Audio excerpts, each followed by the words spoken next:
57 58 یا 52 جتنے بھی اسلامی ملک ہیں ہر جگہ سب آسرا لگائے ہوئے ہیں. مجھے سعودی عرب میں خاندانی ہے، جب بہت بڈھا ہو جاتا ہے تو پھر اسے مل جاتا ہے،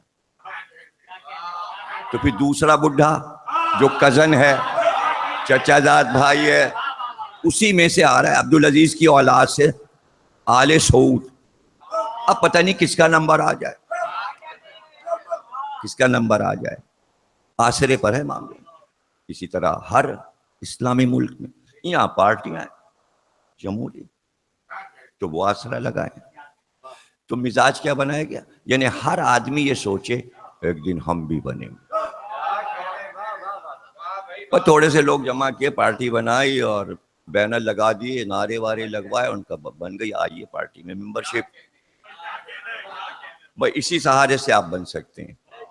اب جتنے عوام کو آپ اپنی طرف کر لیں، گویا یہ مزاج بنا دیا گیا.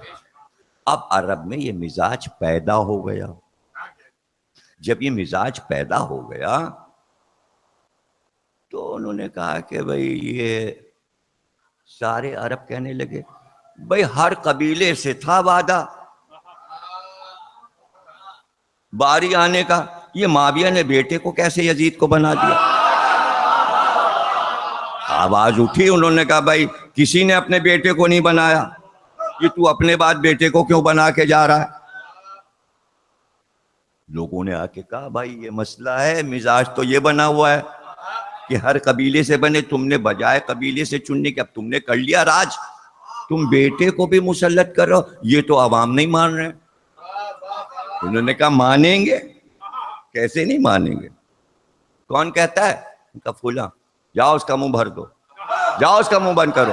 منہ بند کرنے کے لیے کتنا چاہیے اتنا دے دو، منہ میں ٹھوس دو، درہم و دینار منہ میں ٹھوس دو، بولے گا نہیں. اتنا جمع کیا تھا، اتنا جمع کیا تھا کہ خوب بٹا تاکہ سب چپ ہو جائے. اتنا بٹا کہ وہی جمہوری مزاج جو چاہ رہا تھا ہر قبیلے کا بنے، یہاں آ کے پورے عرب والے، عراق والے چپ ہو گئے. بھئی آپ کیوں چپ ہیں؟ آپ کیوں چپ ہیں؟ آپ کیوں چپ ہیں؟ نہیں اب کچھ تو بولیے.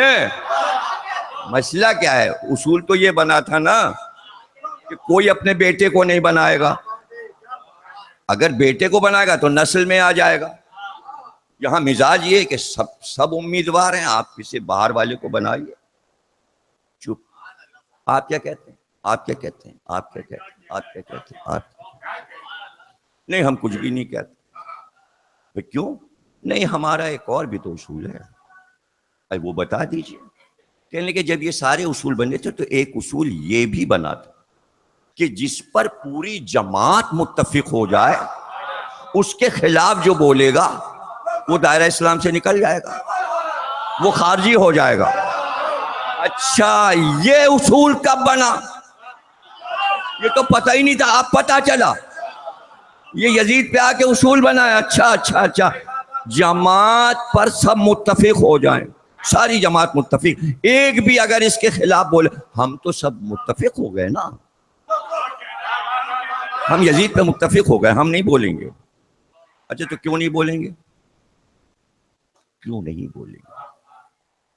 واقعہ کربلا ہو گیا.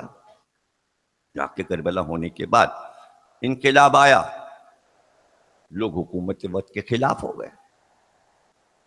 اب بڑے بڑے علماء کرام موجود تھے اس دور میں، بڑے بڑے علماء اس دور میں اسے کہتے تھے جسے قرآن حفظ ہو، آیتیں خوب یاد ہوں اور کئی ہزار حدیثیں یاد ہوں، وہ علماء تھے.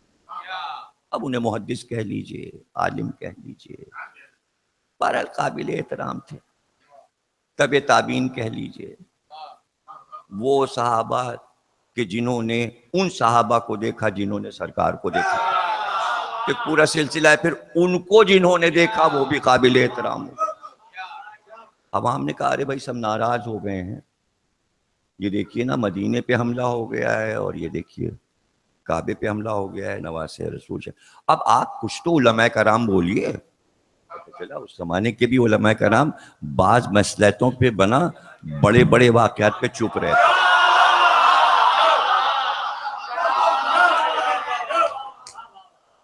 پتا تو چلے بھائی کیوں. مدینے کے جو سب سے بڑے عالم ہیں وہ بھی چپ ہیں. لوگ ان کے پاس پہنچے, کہنے آپ بولیے. دیکھیے دوسرے عالم صاحب بول پڑے. کہنے کہ کون بولا؟ کہنے کہ وہ جو سب سے بڑے عالم مدینے میں علی کے شاگرد عبداللہ ابن عباس نے خوب برا بھلا کہا ہے قتل حسین پر یزید. آپ کیوں چپ ہیں؟ آپ بھی بولیے. کہنے کہ اچھا جب انہوں نے بیان دے دیا تو پھر مجھے بھی بیان دینا پڑے گا. تو اب یہ دوسرے عالم عبداللہ ابن عمر صاحب جو ہیں وہ بھی بولے. ان سے کہا گیا بولیے.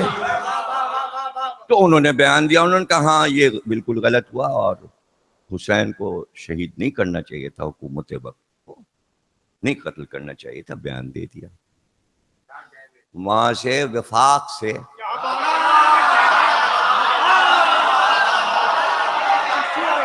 آدمی آیا. اس نے کہا بہت احترام کے ساتھ عالم صاحب کو لے آؤ. بہت احترام سے لے آؤ. احترام سے لانا.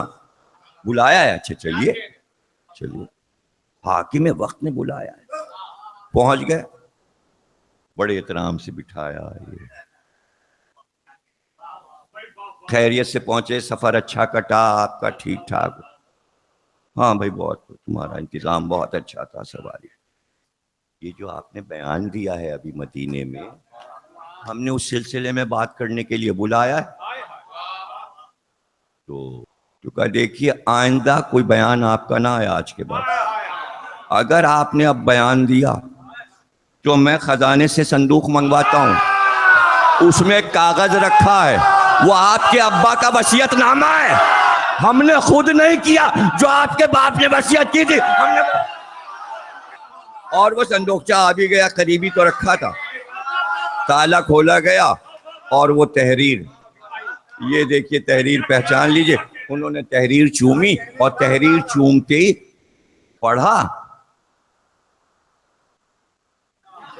اچھا اچھا اچھا. اور پھر جو کہ کہا سر ادھر لاؤ. یزید نے سر جھکایا, پیشانی چومی. اس میں کچھ بتانا ہے کیا؟ تو ایسے میں جہاں کوئی بول نہ سکے اور ہسٹری چل رہی ہو پرانی اور لوگوں کے سمجھ میں نہ آ رہا ہو تو سمجھا لیتا, جیسے ہم آرام سے آپ کو سمجھا دیتے. تو اس خلفشار میں پورے حجاز کے صوبے پر عبداللہ ابن زبیر نے قبضہ کر لیا. اب جب قبضہ ہوا تو حسین ابن نمیر کی فوج بھیجی یزید نے اور کہا مارو اس کو, یہ تو میری خلافت کے ٹکڑے ٹکڑے ہو رہے ہیں. اب ایسے میں جب کوفے پر بھی قبضہ ہوا عبداللہ ابن زبیر کا تو ابن زیاد بھاگا. راتوں راتی اتنے صندوق خزانے کے ابن زیاد نے جمع کیے تھے کہ کئی اونٹوں پہ خزانہ بار ہوا. سونے کے سکے اور جواہرات, خزانوں کی تو کمی نہیں تھی. آج بھی نہیں کمی, سونا نکلتا ہے, پیٹرول نکلتا ہے. اس وقت بھی دولت بہت تھی, آج بھی دولت بہت ہے. وہ سب صندوقوں پہ لے کے بھاگ گیا بصرے کہ اس کا بھائی مصعب ابن زبیر کوفے کی طرف آ رہا ہے. 80,000 کا لشکر لے کے بھاگ لیا راتوں رات ابن زیاد. اب قلعہ خالی اور گورنر کوئی ہے ہی نہیں کوفے میں.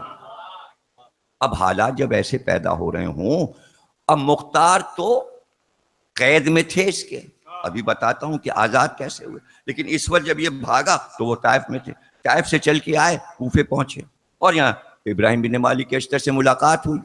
اور اس کے بعد یہ طے ہوا راتوں رات ہر گھر میں میٹنگ کرو. یہاں بھی بھائی مزاج تو آپ بنا کے گئے ہیں نا. جب ہر قبیلہ امیدوار بیٹھا ہے تو ابراہیم بن مالک اشتر کیوں نہ. اب سمجھیے آپ, جس چیز کو جیسے چاہے بگاڑ دیا جائے, یہ تاریخ کا کام ہے. نہیں سمجھ رہے, تاریخ گر یہ سمجھتا ہے ہم نے تاریخ بدل دی. اب اس نے کہا مختار نے تو نبوت کا دعویٰ, دوسرے نے لکھا, تیسرے نے لکھا, چوتھے نے لکھا. اب یہ نہیں پوچھ رہا کہ بھائی یہ کیسے تمہیں پتا چلا کہ اس نے مختار نے دعویٰ کر دیا, کوئی دلیل تو دو کہ اس نے نبوت کا دعویٰ کیا تھا. میں کہاں موضوع پہ آیا. اب وہ راز میں بتا دوں کہ ہسٹری نے کیوں لکھا کہ مختار جو ہے وہ نبوت کا دعویٰ کر چکا تھا. کیوں لکھا؟ اس لیے کہ دربار اس کا پورا بھرا رہتا تھا, تو سب مختار والے تھوڑی بیٹھے تھے. ارے وہ تو سب تقیہ کیے، بہت سے لوگ بیٹھے ہوئے تھے، وہ تو پیسے لینے تھے تو دربار میں آتے تھے، مختار بھی دربار سجائے ہوئے تھے.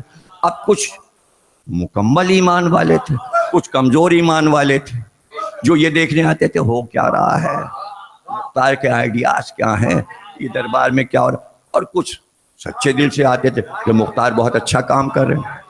چونکہ مجرموں کی تلاش کرنی ہے مختار کو، اس لیے جاسوسی نظام مختار کا بہت مضبوط ہونا چاہیے. اس نے جاسوسی نظام کا ڈائریکٹر جسے بنایا، اتفاق سے اس کا نام تھا محمد جبریل، اور مختار اسے جبریل کہتے تھے.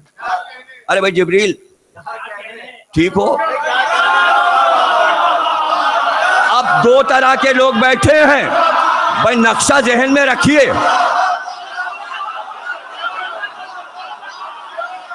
اب وہ آ کے بیٹھے اور مختار نے کہا تم دیکھنا کل میں 25 آدمیوں کو ماروں گا. کیسے ماریے گا؟ وہ فلاں جگہ گاؤں میں چھپے ہوئے ہیں. تو آپ کو کیسے پتا کہ وہ وہاں گاؤں میں چھپے؟ مختار نے کہا وہ جبریل نے ہمیں خبر دی.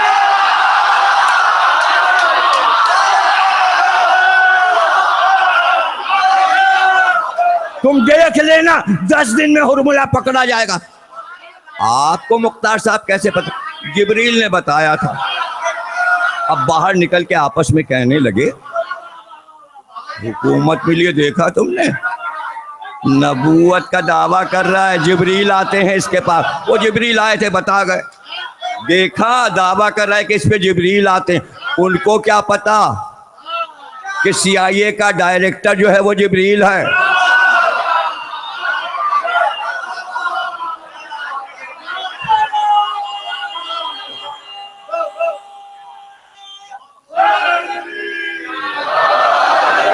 خزانچی جسے بنایا اس کا نام ہے خیر، وہ ان کا غلام تھا.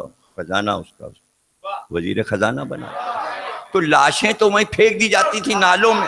سر آتے تھے مختار کے پاس، چونکہ خزانچی تھا خیر. مختار کہتے تھے لے جا خزانے میں سر جمع کر دے. اے مختار یہ کیا سکے ہیں، یہ سر کیوں جمع کر رہے ہو؟ اب میز پہ ان کے پرچیاں رکھی ہیں اور قلم رکھا ہے.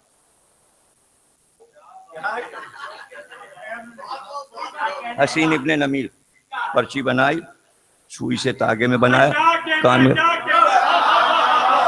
ابے ایسے تھوڑی خزانہ رکھ دیا، ہر سر کے ساتھ پرچی کان میں پیرو کے یہ فلاں ابن فلاں. اب بھائی خیر کو معلوم ہے، اب جس سے خزانہ نکلوا جائے گا اور ڈھیر سارے سر، اس کو کیا پتا یہ کس کا ہے یہ کس کا ہے.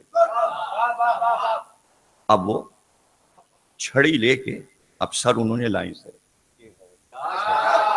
یہ پورے دن کی ان کی ڈیوٹی. ارے بھائی اس لیے کہ مختار کو کتنے ہو گئے؟ انہوں نے کہا 1 لاکھ تک تو ہو گئے. اچھا ابھی کم ہے. مولا علی نے کہا 3,83,000 مارے گا مختار. گنتی کرتے رہو، جب 3,83,000 ہو جائیں تو مجھے بتا دینا، تاکہ قول علی جب پورا ہو جائے پھر میرا کام ختم ہو جائے.